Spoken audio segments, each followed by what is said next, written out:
আলোচনায় যাব আমরা দর্শক, কিন্তু আলোচনায় যাবার আগে একটি গুরুত্বপূর্ণ তথ্য জানাবো। কিন্তু এর আগে আপনাদেরকে আরও একটু জানাতে চাই যে বাংলাদেশের অন্যতম স্বাধীন ফ্যাক্ট চেকিং প্রতিষ্ঠান রিউমার স্ক্যানারের একটি প্রতিবেদনে উঠে এসেছে গত ৩ মাসে ৭১ টিভির নামে ২২টি ভুয়া ফটোকার্ড ছড়ানো হয়েছে। দেশের অন্যতম নির্ভরযোগ্য একটি গণমাধ্যম যখন এমন অপতথ্যের শিকার হচ্ছে, তখন সাধারণ মানুষের আস্থার জায়গায় কতখানি প্রভাব পড়তে পারে এসব বিষয়ে দর্শক আমরা আলোচনা করব। ইতিমধ্যেই জানিয়েছি আজ আমাদের সাথে যুক্ত হবেন সিনিয়র সাংবাদিক সর্দার ফরিদ। সর্দার ফরিদ, আপনাকে ৭১ টেলিভিশনে স্বাগত জানাচ্ছি। আমরা দর্শকদেরকে যেমনটি জানাচ্ছিলাম একটি বিষয় যে ৭১ টেলিভিশনের নামে আসলে ২২টি ভুয়া কার্ড গত ৩ মাসে প্রকাশিত হয়েছে। ফটো কার্ডগুলো নিয়ে একটু কথা বলতে চাই যে ৭১ টিভির উপর আসলে মানুষের বিশ্বাসের জায়গাটা অনেক কঠিন। সেইখানে যখন এই ধরনের ফটো কার্ড ছড়ানো হচ্ছে, বিভিন্ন ধরনের বিভ্রান্তিকর তথ্য ছড়ানো হচ্ছে, আস্থার জায়গাটা আসলে কতটুকু নড়বড়ে হয়ে যেতে পারে আপনার কি মনে হয়? ধন্যবাদ। আসলে এখন ফটো কার্ড একটা বয়ান যুদ্ধের নতুন অস্ত্র হিসাবে মাঠে এসছে, এবং আপনি জানেন যে ফটো কার্ডের মাধ্যমে যে পরিমাণ বিভ্রান্তি ছড়ানো হয়েছে, সম্ভবত অতীতে মিডিয়াতে এই ধরনের বিভ্রান্তি এবং ব্যাপক আকারে ছড়িয়ে পড়ার নজির অতীতে আমরা লক্ষ্য করিনি, এবং এটি আমাদের মূলধারার মিডিয়ার জন্য একটি মারাত্মক সংকট হিসাবে দেখা দিয়েছে। এখন ধরুন মূলধারার নামে যে সমস্ত ফটো কার্ড হচ্ছে এবং ২-১ দিন পরে হয়তো সেটা ফেক হিসাবে চিহ্নিত হচ্ছে, এটা আমরা বুঝতে পারছি, কিন্তু শুরুটা হয়ে যায় এবং তার নামে অনেকে শেয়ার দিতে থাকেন, না জেনে না শুনে শেয়ার দিতে থাকেন। শেষ পর্যন্ত দুর্নামটাকেই দাঁড়ায় সেই মূলধারার মিডিয়া হাউসটির উপর, যেটা আপনি বললেন যে ৭১ টেলিভিশন এই ধরনের সংকটের মুখোমুখি হচ্ছে। শুধু ৭১ নয়, আরো অন্যান্য মূলধারার মিডিয়া এই ধরনের সংকটের মুখোমুখি হচ্ছে। এখন কারণ হলো সোশ্যাল মিডিয়া একটু স্ক্রল করলেই অনেকে ফটো কার্ড চোখে পড়ছে ইদানিং, এবং বিশেষ করে আমরা দেখছি যে রাজনৈতিক যে সমস্ত বিষয় আছে সেগুলো এই কাজটি করে থাকে, এবং এটা আউট অফ কন্টেন্ট, মূল কন্টেন্টটা যেটা থাকে সেটা থেকে একটা অংশ নিয়ে তারা এই ফটো কার্ডটি ছড়িয়ে দেয়। এখন সেটা মূলধারার মিডিয়া সেটা কিভাবে মোকাবেলা করবে সেইটা একটা বড় একটা প্রশ্ন এসে দাঁড়িয়েছে, কারণ এটা বড় ধরনের বিভ্রান্তি তৈরি করে।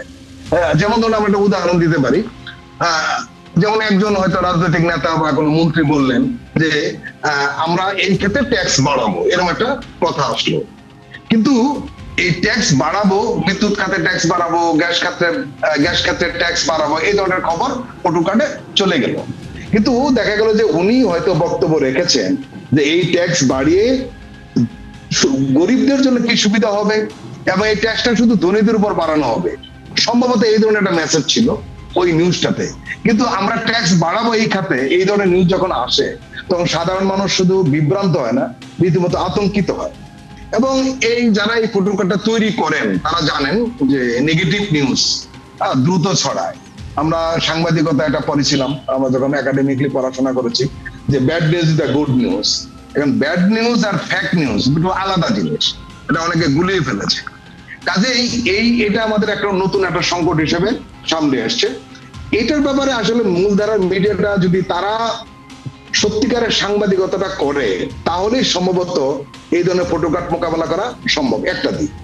আরেকটা দিক হলো যে যখন তখন এটা প্রতিবাদ করা দরকার, এটা খোঁজ রাখা দরকার। হ্যাঁ, এটা যখন তখন যে পাওয়া যাবে তাও নিশ্চয়তা নেই, একটু দেরি হয় খোঁজ দেওয়ার জন্য, কিন্তু যখন তখন সেটা যত দ্রুত সম্ভব সেটার সলিউশন দেওয়া দরকার। তবে আরেকটা বিষয় আমরা কিন্তু সচেতনতা করতে পারি মানুষকে, সেটা হলো যে আপনি জানেন যে এখন নতুন নতুন জিনিস এসছে, সেটা হলো যে আমরা দেখেছি যে নানান ধরনের ফ্যাক্ট চেকিং প্ল্যাটফর্ম তৈরি হচ্ছে এবং সেখান থেকে ওই জিনিসটা সঠিক কিনা না ফেক নিউজ সেটা যাচাই করার সুযোগ চলে আসছে। এখন যদি সাধারণ পাঠকদেরকে বা দর্শকদেরকে আমরা এই জিনিসটা বুঝিয়ে দিতে পারি যে এই ধরনের ফ্যাক্ট চেকিং প্ল্যাটফর্ম রয়েছে, আপনারা কোনো বিষয়ে এটা করতে পারেন, তাহলে হয়তো অনেকটা কমবে। এবং ইদানিং নানান মহলে কথাবার্তার কারণে এখন কিন্তু ফটো কার্ডের যে আগের যে শেয়ারিং ব্যাপারটা ছিল, অনেকে কিন্তু এখন শেয়ারিং করছে না, এটা পজিটিভ দিক, কারণ অনেকে শেয়ারিং করে বোকা সেজেছে। এবং আমরা দেখেছি খুব বড় বড় রাজনৈতিক দলের নেতারাও এই ভুয়া ফটো কার্ডকে শেয়ার করে তারা নিজেদের বিপদ নিজেরা ডেকে এনেছে, নিজেকে বিতর্কিত করেছে। এখন আমরা লক্ষ্য করছি যে নানান মহলে এই ধরনের কথাবার্তা হওয়ার কারণে একটা ইতিবাচক দিক হলো মানুষ সহজে ফটো কার্ডকে আর শেয়ার দিচ্ছে না, হয়তো জি, দেখে আপনি বিভ্রান্ত হচ্ছে, বোঝাতে কিন্তু চাচ্ছেন সবাই যে কিছুটা share দিচ্ছে হলেও না। হয়তো সবাই সতর্ক হয়েছে বা তারা একটু বুঝতে পারছে যে সব ধরনের ফটো জি। কার্ড আসলে বিশ্বাসযোগ্য নয়। এবং আমি যদি এই বিষয়ে আরেকটু বলি যে ৭১ টেলিভিশনকে যেহেতু জি। টার্গেট করা হচ্ছে, নিশ্চয়ই এটিও জি, একটি জি। কারণ যে ৭১ টেলিভিশন সবসময়ই আসলে সঠিক তথ্য প্রচার করে এবং মানুষের বিশ্বাস করে ৭১ টিভির প্রত্যেকটি সংবাদ। এই জন্য হয়তো জি। ৭১ টিভিকে টার্গেট করে আসলে এতগুলো মিথ্যা ভুয়া ফটো কার্ড ছড়ানো হয়েছে। আরেকটি বিষয় নিয়ে একটু কথা বলতে জি। চাই, যে পরীক্ষার জি। মতো একটি সংবেদনশীল বিষয় নিয়ে একটি ভুয়া তথ্য জি, জি। ছড়ানো হয়েছে। 2025 সালের রুটিনটিকে 2026 সালের এইচএসসি রুটিন বলে চালিয়ে দেওয়া হচ্ছে এবং Right. টিকটক, ফেসবুক থেকে শুরু করে বিভিন্ন জায়গায় আসলে একদম সয়লাভ হয়ে গেছে। এই বিষয়টি নিয়ে কি বলবেন? এত জি। সংবেদনশীল একটি বিষয় যখন এভাবে ব্যবহার করা হচ্ছে ভুয়া ফটোকার্ডের মাধ্যমে। এখন ধরুন 3 ধরনের তথ্য আসলে সমাজের জন্য ক্ষতিকর। এগুলো হলো ডিসইনফরমেশন, মিসইনফরমেশন এবং মেল ইনফরমেশন। একটা হলো মিসইনফরমেশন, সেটা হলো ভুল তথ্য দেওয়া, ঠিক আছে, ভুল তথ্য হতে পারে, সেটা অনেকটা গ্রহণযোগ্য হতে পারে, ভুল তথ্য মিডিয়া দিল। আরেকটা যেটা হলো বা সোশ্যাল মিডিয়া থেকেও ভুল তথ্য দিল। কিন্তু সংকট হয় কোন জায়গায় জানেন? ডিসইনফরমেশন, যেটা আপনি বললেন। ডিসইনফরমেশন সেটা হলো ক্ষতি করে দেয় মারাত্মক রকমের। তারা শুধু ভুল খবরই দেয় না, এবং সেটা সমাজের, রাষ্ট্রের এবং দেশের জন্য মারাত্মক ক্ষতিকর হয়ে দাঁড়ায়। আপনি যে উদাহরণটি দিলেন, এটা অত্যন্ত সংবেদনশীল। কারণ হলো এর সাথে লক্ষ লক্ষ ছাত্র শিক্ষার্থীরা জড়িত, এর সঙ্গে লক্ষ লক্ষ যারা অভিভাবক রয়েছেন তারা জড়িত। এই বিভ্রান্তিটা কিন্তু বড় ধরনের ক্ষতি করতে পারে, এবং এই ধরনের ক্ষতিকর বিষয়গুলো হতে থাকবে। আপনি কিন্তু এখান থেকে বাঁচবেন না, এটা কিন্তু আমার মাথায় রাখতে হবে। এবং সেটা কিভাবে মোকাবেলা করা যায় সেইটাই হলো আমাদের এখন মূল বিষয়। এখন বিষয় যেটা হলো যে এইটা আমরা যখন যখন আমাদেরকে যখন আমরা সংবাদকর্মী হিসেবে যখন কেউ জানতে চায় যে এই নিউজ, এরকম একটা নিউজ দেখলাম, আমরা তখনই প্রথম প্রশ্ন করি আপনি কোথায় দেখেছেন? সোশ্যাল মিডিয়ায়? হ্যাঁ, সোশ্যাল মিডিয়ায়। তখন আমরা তাকে বলি যে সোশ্যাল মিডিয়ায় কোনো নিউজ দেখলে মূলধারার মিডিয়াতে আপনি নক করেন, সেখানে সঠিক আছে কিনা। বিশেষ করে ধরুন ৭১-এর ব্যাপারে একটা ভুয়া ফটোকার্ড তৈরি করে কেউ ছেড়ে দিল।